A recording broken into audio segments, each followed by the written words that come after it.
If you will make a decision to come to Jesus today, and you will drink from the living waters, and you will receive the bread of life, I will tell you, you shall never stand disappointed.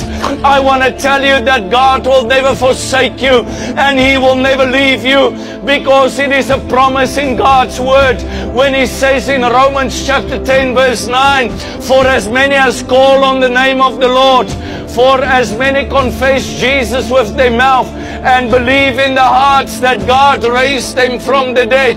I'm telling you today, you shall be born into a kingdom, an everlasting kingdom, a kingdom that carries power, a kingdom that carries authority, a kingdom that is not of this world.